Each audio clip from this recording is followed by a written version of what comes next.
UP में mafia और गैंगस्टरों को मिट्टी में मिलाने का काम जोरों पर है।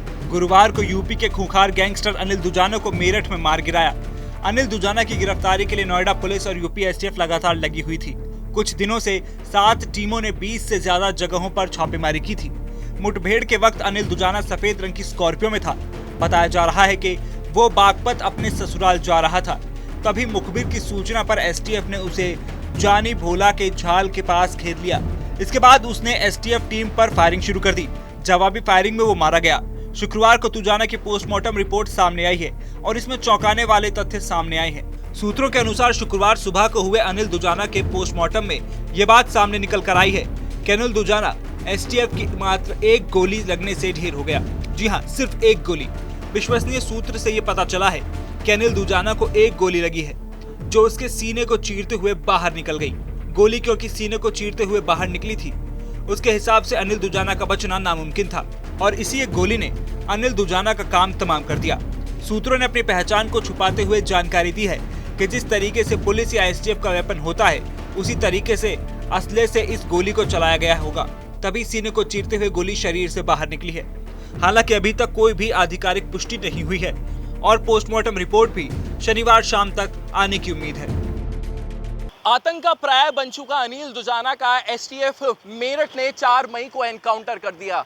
एनकाउंटर के बाद पोस्टमार्टम रिपोर्ट जो सूत्रों के हवाले से जानकारी मिली है उसमें यह पता चला है कि अनिल दुजाना मात्र एक गोली से मौत के घाट उतर गया। अनिल दुजाना वो शख्स है जिसके बारे में कहा जाता था कि इसकी गोली पर किसका नाम लिखा है और कब किसकी मौत आ जाए इसका कोई अंदाजा नहीं लगा सकता था। अनिल दुजाना के बारे में यह भी कहा गया है कि अनिल दुजाना अपने लोगों में और खौफ बनाने के लिए ये भी कहा करता था कि ऐसी कोई गोली नहीं बनी है जो अनिल दुजाना को मौत के घाट उतार दे। लेकिन 4 मई को जब अनिल दुजाना का एनकाउंटर मेरठ एसटीएफ ने किया तो जो जराइम की दुनिया में लोग हैं जिन्होंने आतंकी दुनिया में कदम रख चुके हैं उनको एक मैसेज जरूर पहुंचा होगा और ये एक संदेश जो मुख्यमंत्री यूपी के योगी आदित्यनाथ ने दिया था कि जो भी आतंकी अपराध करेगा या कोई भी माफिया होगा उसको मिट्टी में मिलाने का काम किया जाएगा।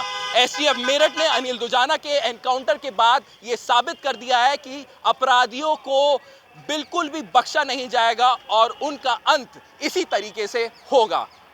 बता दें कि दुजाना का आतंक पश्चिमी यूपी के अलावा दिल्ली, राजस्थान और हरियाणा में भी था। दुजाना पर 64 से ज्यादा केस दर्ज थे।